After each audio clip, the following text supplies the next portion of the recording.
Good morning, good afternoon, good evening, depending on the time zone. God bless you. My name is Pastor Yemi Omoboyega. I want to talk on the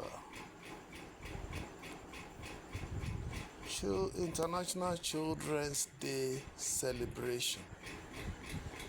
And I'm going to be looking at it from the perspective of parenthood.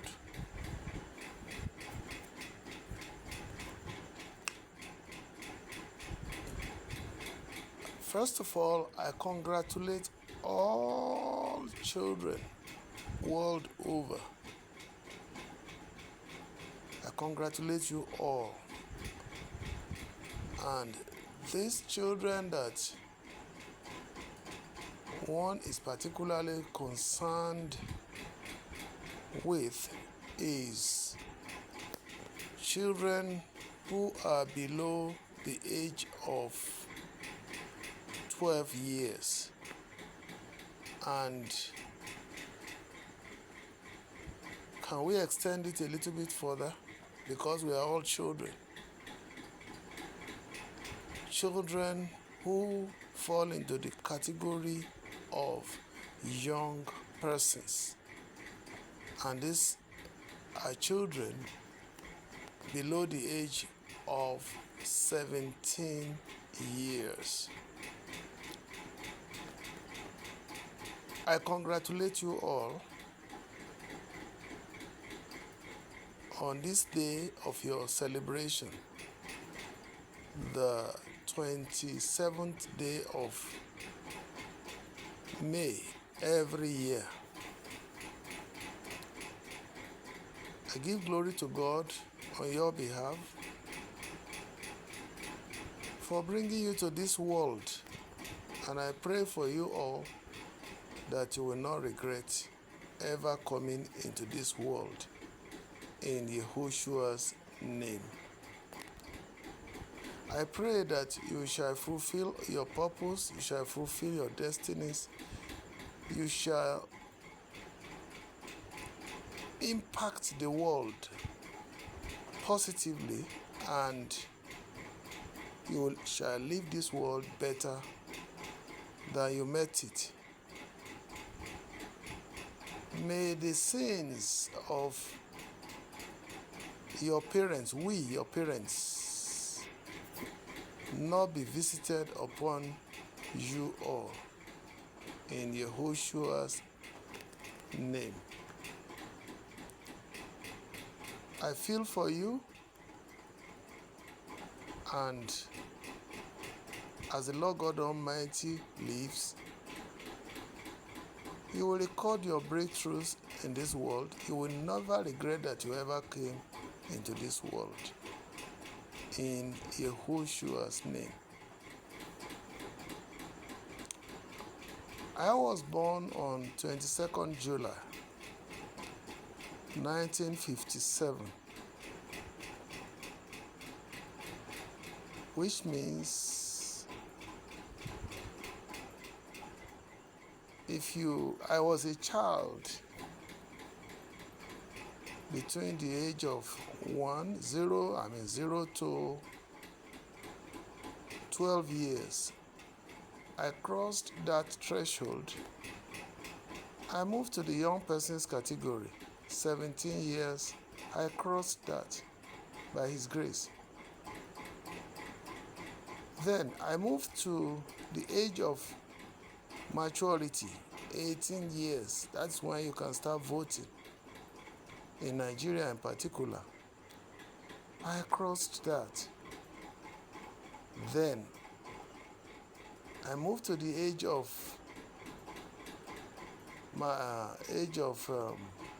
that's age of maturity too.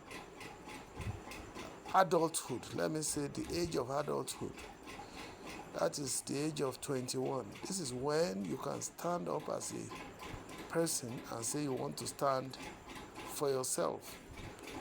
And all things being equal, you are moving closer and closer to your period of independence, because you have only few years left, maybe 3, 4, 5 years left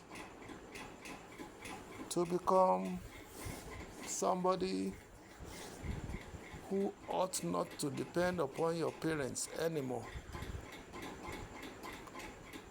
And by the time you are 30, may God have answered your prayers so that you will have no cause to depend upon your parents or upon anybody for sustenance. If this will never happen to you, then this is what leads me to the parental aspect of the celebration of Children's Day.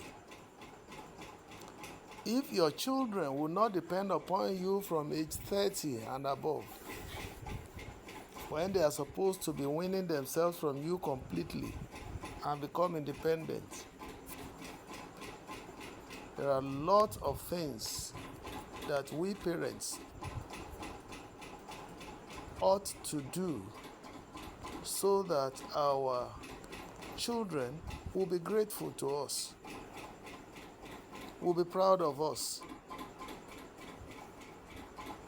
so that their lives will be worth living, and so that they will be on their path to good success. And by the time they look back, when they are 50s, 60s, they will be grateful to God that they have us as parents and would have scored a pass mark.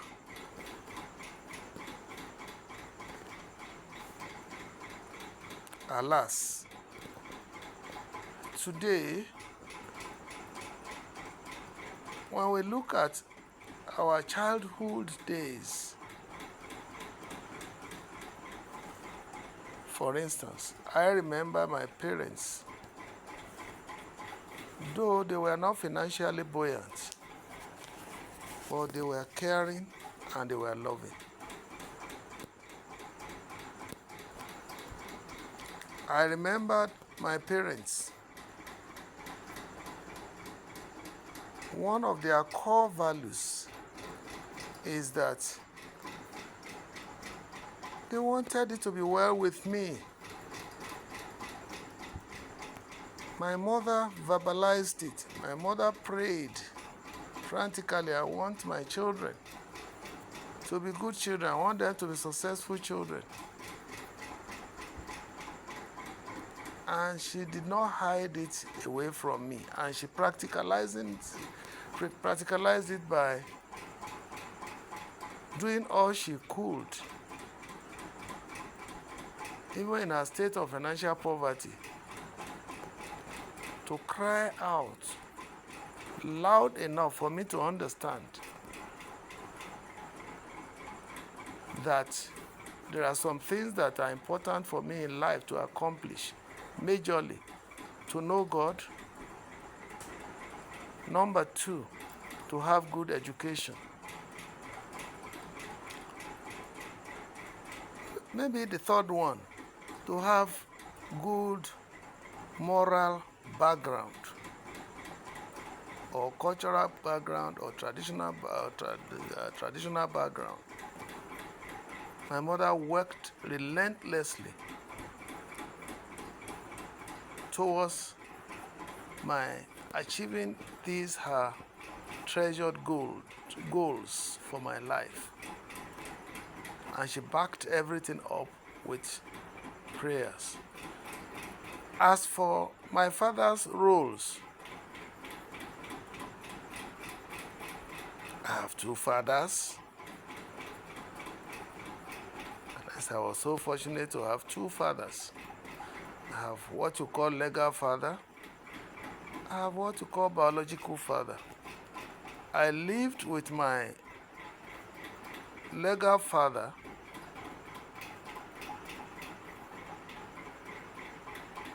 full time. From 1957 that I was born to 1967, and precisely 10th of July 1967, that was the day that my legal father left this world. And then, by normal understanding, I became an orphan.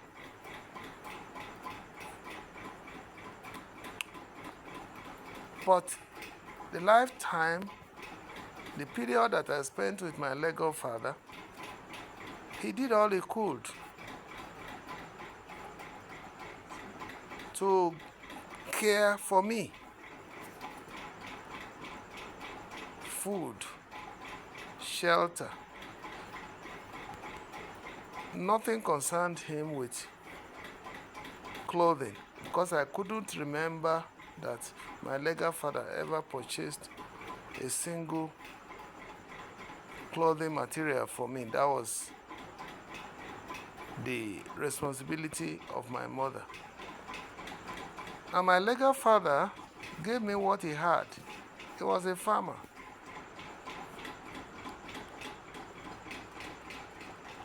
He started taking me to the farm early in my life.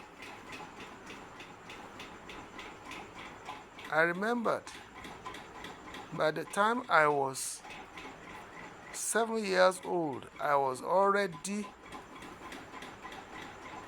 going to meet him at the farm after leaving school. So I will spend the rest of the day with him, and then we'll come back home together in the evening. My stay with him at the farm, I enjoyed most. Food was sufficient. Then he gave me the skill of farming, ability to fend for oneself in the area of agriculture, and I took interest. No matter how little did I understand it. So that was what makes me a natural farmer till today. If you get to my compound today, you will notice that I'm a real full-time, big-time farmer. Everything, in fact, I planted almost up to the top of my bed. I enjoyed it. I love nature. My flowers were the plantain, the oranges, the coconuts, the cassavas, just name them. I could plant everything. My father, my stepfather or legal father, gave me that skill unconsciously because I was always with him. I remembered, not knowing that I was not his biological child. I remember one day that he took a seed of walnut, took me to a particular spot at the farm, dug a hole there, and gave me the walnut seed to insert into the ground, and told me that, look, when you are old and somebody is asking you anything about this land, tell them my father dug this hole, gave me the seed, and I inserted the seed, and that is what produced this walnut plantation. He handed over to me. He made history that day. I never forgot. Pounded yam was constant. Roasted maize was constant. Roasted yams was constant. Cocoa yam, just for the children. cassava is not particularly a food to reckon with. There are foods that are eaten during dry season. So I enjoyed my relationship with him. That's all he could offer. And he gave me good moral teachings during our short breaks at the farm. So I was well groomed. Then, my biological father, I did not live with him, but I was frequenting his house. Unknown to me that he was my biological father. He showered love upon me. I started going to his farm with him also. When I was about the age of 8 years.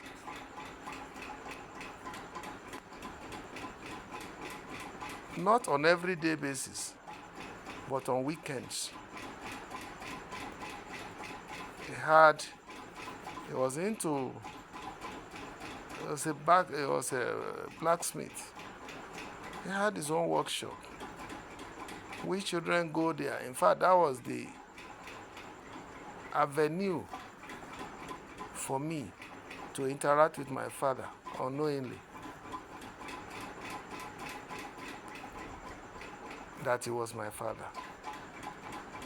But he showered love upon me. Annual Ogun celebration. My own meat was reserved for me, and the celebrations will go on. As children will go there and play, and I will eat.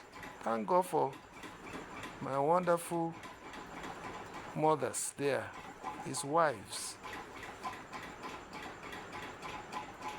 who made that possible, who also played the role of my own biological mother by ensuring that I was protected and I was taken good care of.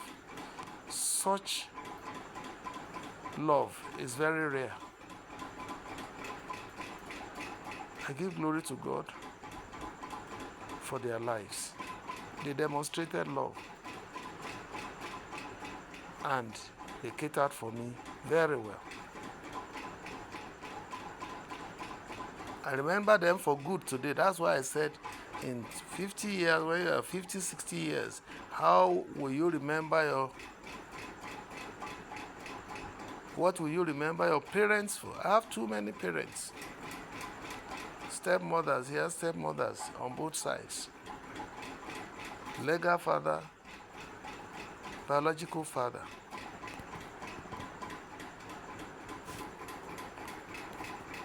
Not until when I was 36 years of age, I did not formally sojourn with my biological father, but I related with him on part-time basis. To God be the glory today.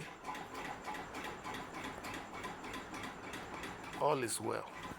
I remember them all for good. I remember my mother. I remember my stepmothers on both sides, from both sides. They all did their best. What was outstanding, the one that has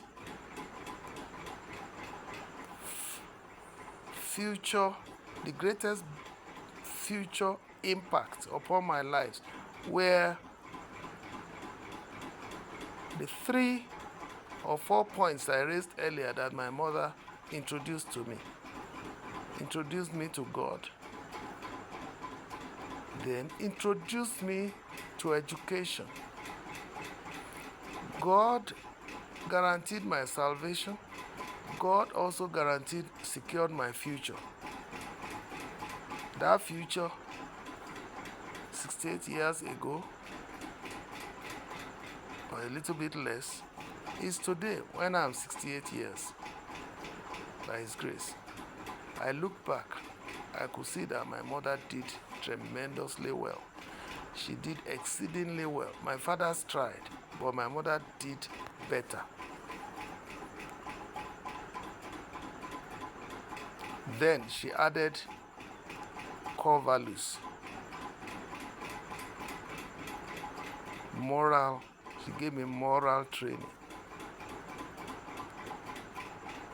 how to respect elders, how to support parents, how, just name them.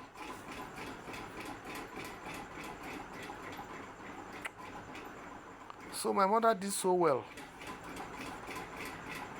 You can see the parental aspects of these celebrations. You children of today, in your 50s and your 60s, you will be telling this story. I just pray that your own story will be even better than mine. I just pray. Because if you have caring parents, they would have prepared you ready for those years. And by the time you look back, you will be grateful to God that you came through them. Which is what I am grateful for today, both to God and to my parents.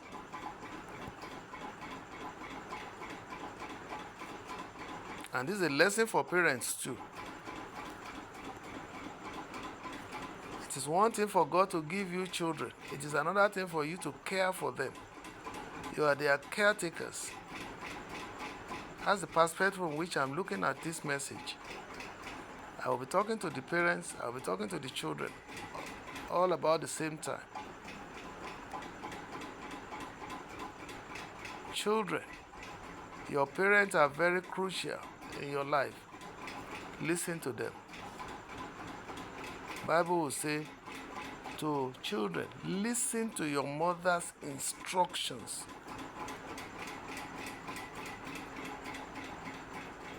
But listen to your father's counsel. Inside these two principles lie wisdom that will profit you in your old age.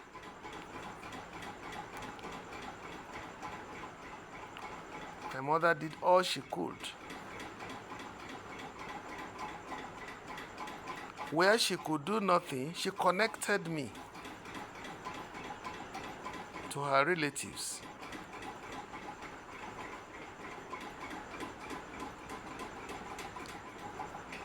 I was not going to have, I have two fathers, yes.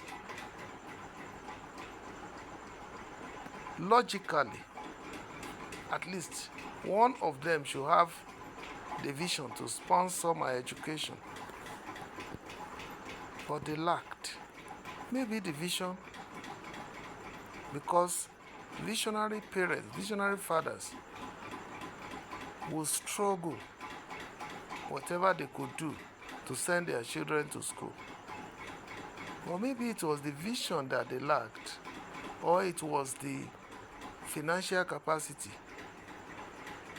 I don't know particularly. But I will consider that they lacked both the vision and the finances. Because parents may have money, but if the vision is not there, they will not send their children to school.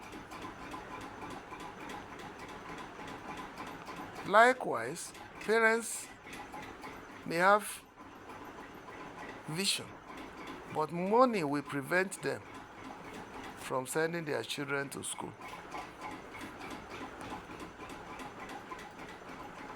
Whether it is the lack of the vision or the lack of finances or both put together, I knew that I was disadvantaged here.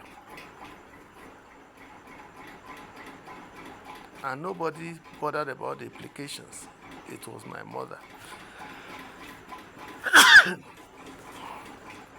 that saw beyond my early days and insisted I must go to school, and insisted, and she practically personally took me to the Church of God in her own little way.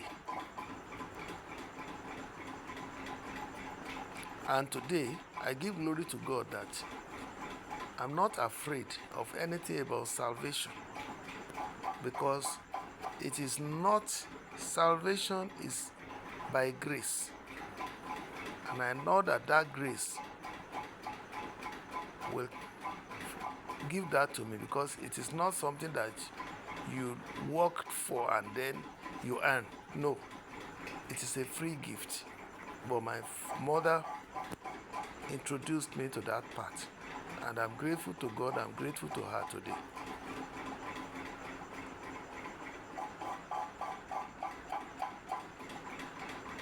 What would it have profited me if only it is those pounded yams and the maize, the roasted yams, the roasted maize, all those things that I ate at the farm, and there is nothing to show for it today.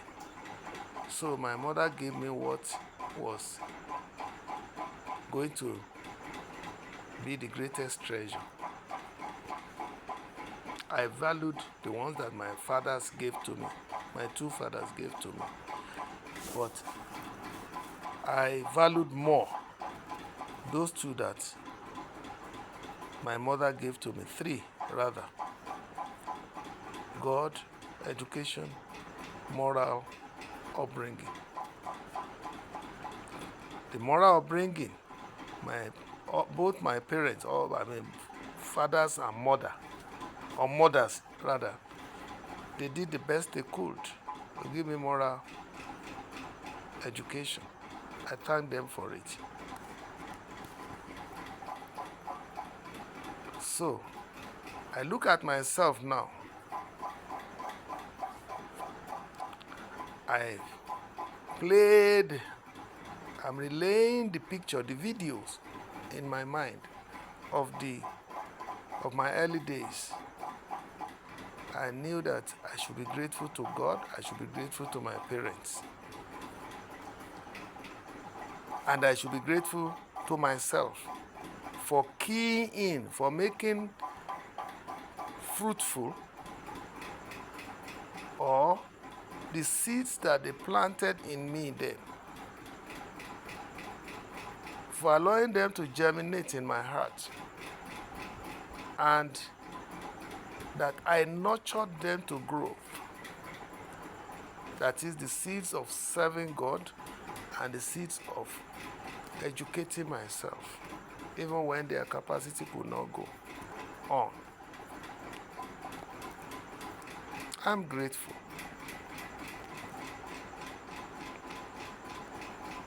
It is one thing to have parents who have the vision to want you to excel in life. It is another thing for you, the children, to key into your parents' good visions.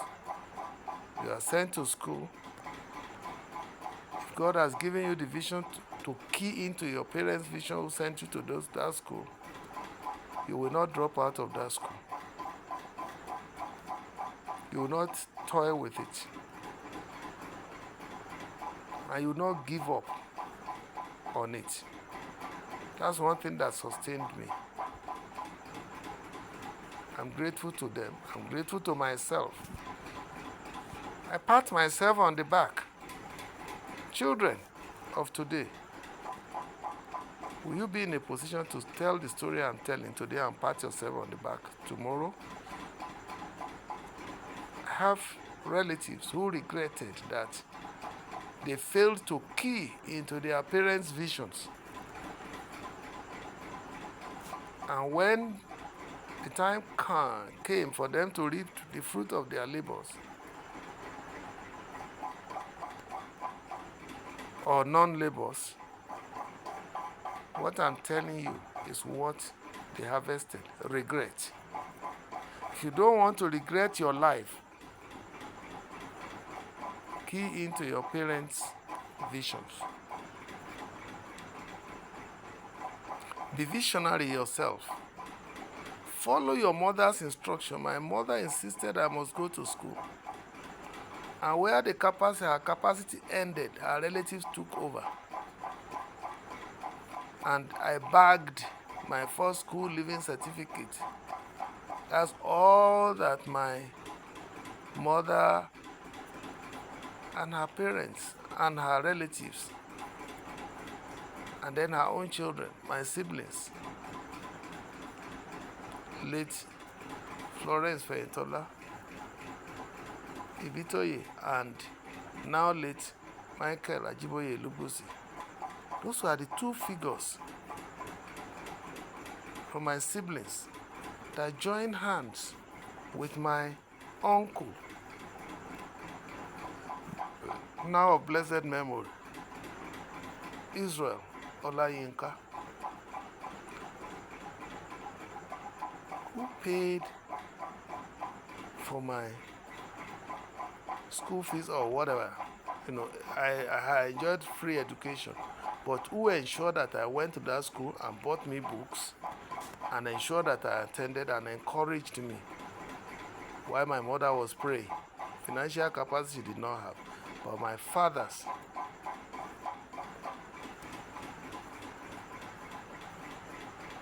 did not contribute anything to my education. I told you I have two fathers, biological, non-biological.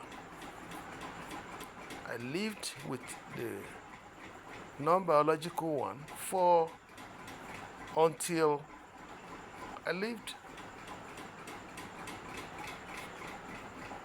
with him most part of my early life.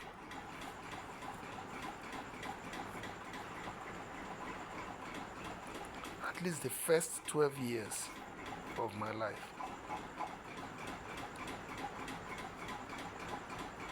He gave me food, he gave me love, he gave me affection, he gave me, but nothing like clothing, nothing like education. Even nothing like introducing me to God. My mother did all that. But for what he was able to do, I'm grateful.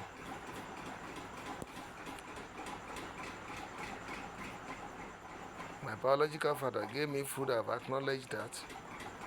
He showed love, he showed affection to the best of his ability. But just like my non-biological father, maybe it is the vision, maybe it is the finances, but I consider that both of them were missing. Because if it were to be that he was financially okay, it doesn't matter where I lived, he could expend money on my education. If it were a matter of vision, he could do everything to support my education. But I wasn't gifted in that area, and I hold no bitterness towards my father. And later in life, my father and I came together. We enjoyed ourselves till his dying day.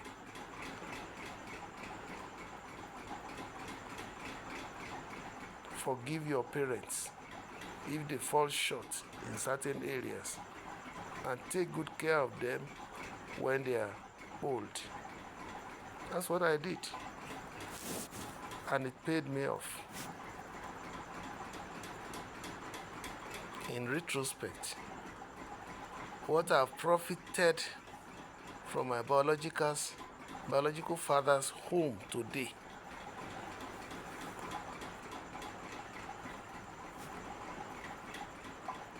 is far greater than what I've profited from elsewhere. I'm telling you, it's a matter of timing. Minus when I was young, but plus when I was old. So I lost nothing. The financial care that my father could not give, his children gave, even in adulthood. His children's children are given, even in adulthood. That is life. There are some of you, it is not your father that would be the arrowhead in your life. It is his children. Even the children might come from other women. your other mothers, stepmothers, to be precise. And may come from his children's children. Will the spirit of forgiveness allow you to live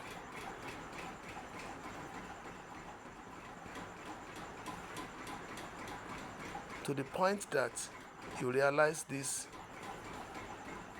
great things that the Lord has deposited in these people's hands?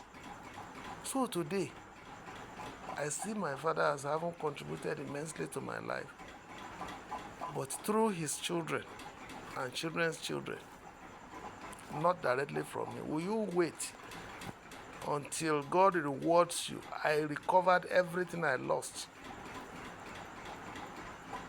Now, as for my mother, like I said, she labored, God blessed her, and she enjoyed the fruit of her labors. So both of my parents and my stepmothers, we all enjoyed ourselves. They are all gone today. Their memory lingers in my memory, and I'm so happy that we lived a wonderful life together. I'm sure they are not regretting where they are. I'm not regretting that today where I am. That's how life should be.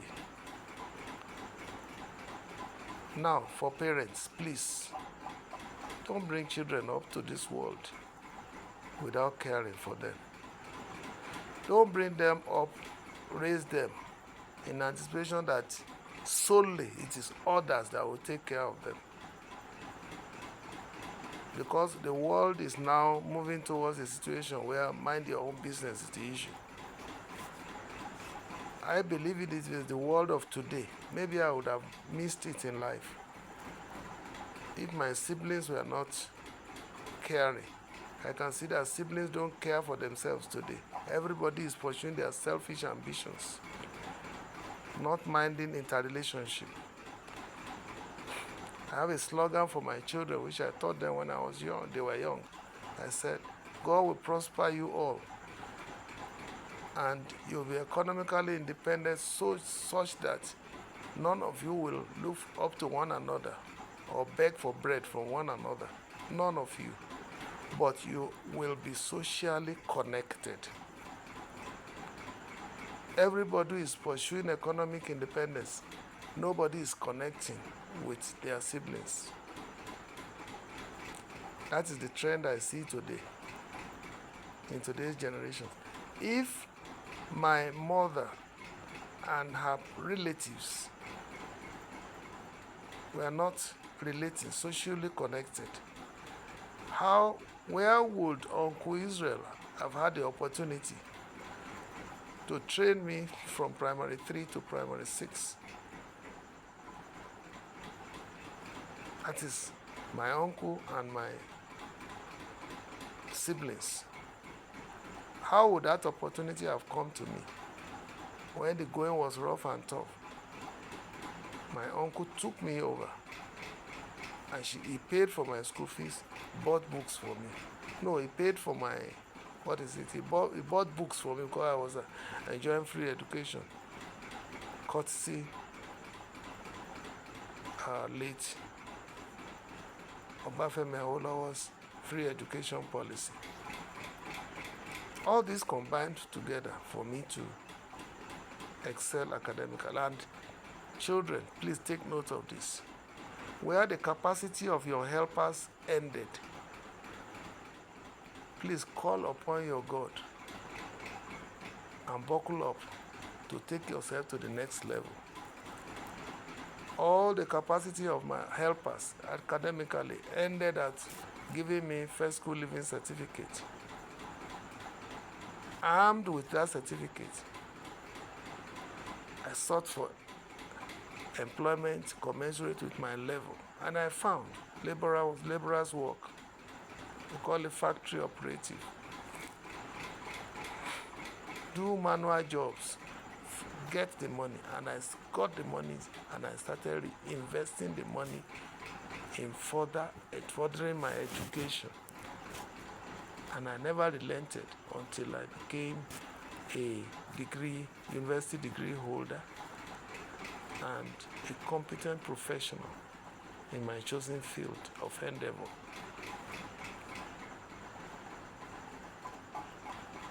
Never think that when the capacity of your parents or helpers or relatives ended, that's where you end and you sit down and be lamenting. Don't. Just take the bull by the horns. Arm yourself with your God. Tell him to send you helpers. Be determined to make it in life. And your life will be the better for it. Stop blaming anybody. And don't look up to say this is the person that will do it for me. It might not be the person that the Lord has sent to do it for you. God used many people to bless me, to play the role of that my parents ought to play. Look at my fathers could give me food, they could give me shelter, they could give me moral training. They can do everything. But they were not gifted to give me financial support to go to school or to even buy clothes for me. My mother took over the school. My mother was gifted to have the vision that education is very important and that I must go to school. She labored for it and she got it. My big siblings joined her. My uncle, her sibling, joined.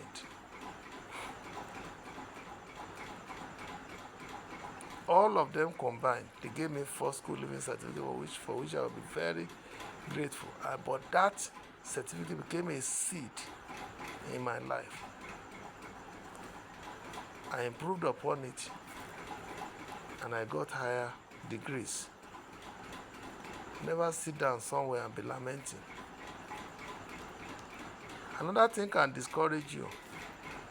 Some of you will look at your background, maybe social background, maybe you are even like me, you have two fathers, biological and legal. Instead of you regretting how you came into the life to the world, you better do something with the life that you have, because how you came does not matter. It is what would you do that now that you have come that matters. Let me repeat that.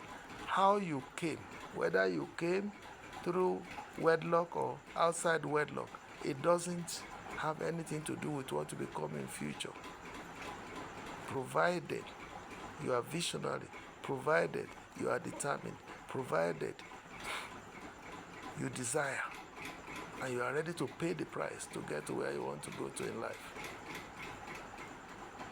Don't let the stigma of you being born in certain ways bother your head. Go ahead and fulfill those destinies that the Lord has purposed for you to come and fulfill in this world.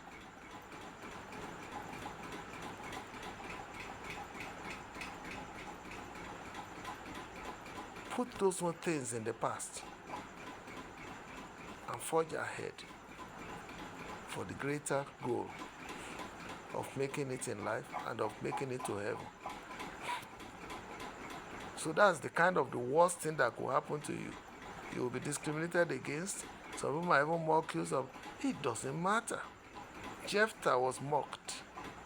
Jephthah was driven out of his biological father's home. Jephthah was called the son of a prostitute. But Jephthah reclaimed the glory that the Lord has purposed for him. He kept himself busy, training, acquiring skills, the skills that will launch him back to where the Lord has purposed for him. And he reclaimed his lost glory. You better focus on that instead of lamenting on nonsense. Another thing could happen to you, like I said, poverty. It is not a bad thing to inherit poverty. It's only unfortunate. But turn your misfortune to fortune. By rejecting that poverty, laboring hard to reject that poverty, and then turn the event, the tide around for good for yourself. I inherited poverty. Children, I'm talking to you. That you were born without silver spoon in your mouth does not make you a subhuman being. You are a full human being. But the only difference is that you have to make yourself to realize that goal of being a full human being. No wealthy person can come before me today and talk nonsense. Where have they been that have not been? Where have they been? Thank God for the spirit of humility. I can relate with the baby giving birth to today. I can relate with the adults. I can relate with the wealthy. Woe betide any of them that attempt to try to say, oh, maybe because of your background. Because I've gone beyond those backgrounds. You're a professional, qualified professional. I'm a multi-qualified professional. You have traveled here and there. I've crossed the shores of this land, of Nigeria. So what story do you want to tell me?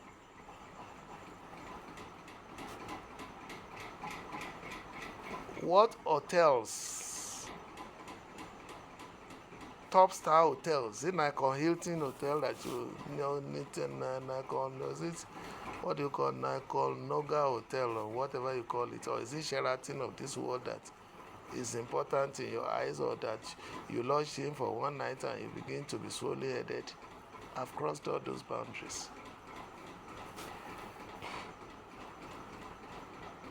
Where have you worked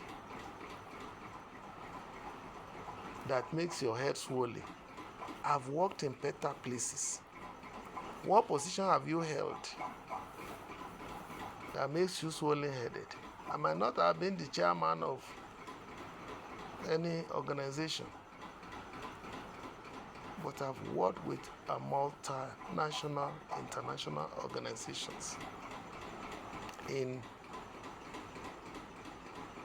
senior capacity, in junior capacity, in every capacity. So what experience, or what would you say, okay, what food are you eating that you think makes you special? Rubbish. Like one of my grandchildren will say, once you are annoyed, he will say, rubbish. Is it more than the ones you ate in your 5-star hotels? Is it more than the roasted yams that we are eating in our local level? Look, I fit into anywhere.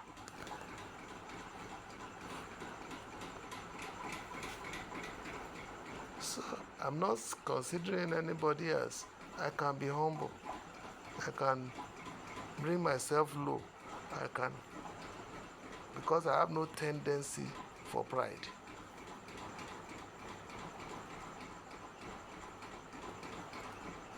If you see me at the farm, I come so low to the level of holding my cutlass proudly and looking at me as if I've never held a pen for one day. If I get to my reading table or my writing table, then have you not heard? I've published more than 10 books on different subjects. So what makes you different? Or what makes you superhuman being to me? The essence of your wealth, is it not to feed well, take good care of your children, have a home, and have at least a car, and take care? I even parked my car. I'm even enjoying using public transport. You say, it is you now that has made using car a treasure. It's not a treasure. Mobility is the thing. I can decide to go by Uber, I can decide to go by Danfo, I can decide to go by aircraft, or I can decide to go by whatever. Once I can afford it, I can decide to use my own car. Long before fuel wahala came, I have parked my car. Why do I bug my head? Why should I sit down somewhere? So when they were saying fuel was cost of maintaining cars were becoming astronomical, it didn't meet me by surprise. I was like, to hell with you. When NEPA will not give us light, I switched over to solar. As far back as the 1980s, I've been using inverter. That is becoming the vogue today. And the time came that the government was angry with those of us who can buy inverter. They made it unaffordable. Then God raised the standards above them. I had smaller. My house is like everything is at least duplicated, if not triplicated. So, if it is time to use torchlight, I have it. If it is time to use normal solar light to power the house, I have it. If it is time for me to use even inverter, I have it. If it is time for me to, if it is time for me to use Ogusho, you know Ogusho, those wastes from when you are making palm oil, those shafts, put small oil, light it. So read your books. When it was time to use candle, I used. So what life have I not lived? Remember, in those days, nobody needs any matches or something. Just bring 2 milk stones together, clean it well, make it dry. Get the soft part of this palm tree. The soft part, those particles on the palm tree, that is the other, either the, 2 types of palm trees. The one for palm wine and oguro, and the one for that brings your palm kernel where you make palm oil from. Bring those soft parts, go to the branch, just the beginning of the branch. Take those soft parts, lay them on a dry, soft space, and then strike the 2 stones together. You will see a spark. Just now, you are cooking your food. That's how we made fire in the farm. So all those residual knowledge are there. So today, if matches are not there and there's no firelight, nothing, I will still cook. Okay. Children, it is your future that matters. Parents, it's your children's future that matters. Invest in them. Invest in their spiritual life. Take them to, if you are a Christian, take them to the Church of God. If you are a Muslim, make sure you bury them in God as you know God.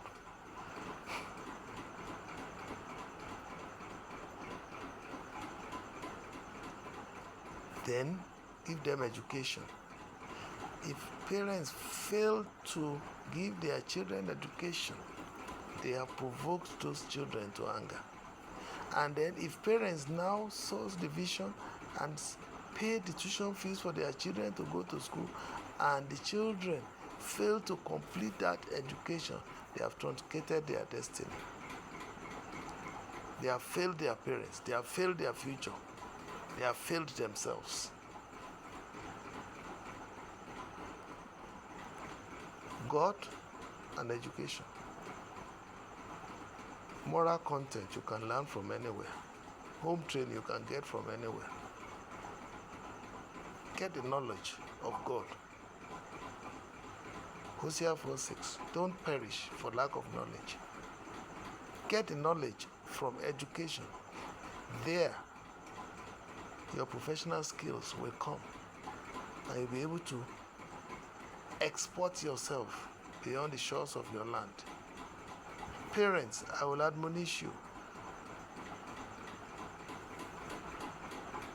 There is a new trend now in our days. What we were contending with, train your children to university level, degree level, and then let them go and fly. But today, please, parents, Don't stop training your children until they japa from Nigeria.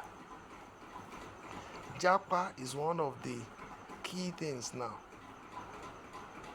because no matter how much you try, I've experienced, no matter how much you try as parents to think that your children would make it completely from Nigeria, you may be mistaken, you may regret. I nearly regretted in my life. Don't discourage your children from jackpying. After all, Abraham's father, Terah, migrated, going for greener pastures. And on the way, Ipeme and Abraham continued the journey. Please, parents, don't stop at just giving your children local education anymore. If you can afford it, give them education internationally until they japa and get properly exposed. That's the only way you will not regret all your investment upon your children. Do everything to ensure that your children legally migrates away from Nigeria, especially in the early days. When I say early days, not necessarily before their degree, completing their degree, because they need those rudiments in Nigeria to make them properly Nigerians, so that when they go, they come back, they will remember the children of whom they are and behave well in the society. Do everything you can to the limit of your ability. And children also, if your parents cannot do much for you, from wherever they stopped, call upon God, work hard, you will get there. And I will advise you too, if you can get yourself to the level of having wonderful education and exposure, jackpot in your early days and come back in your 60s. Don't get lost there. Your old age is better spent here, but you must have done so well to invest also here, so that you don't come back regretting. Life is complex.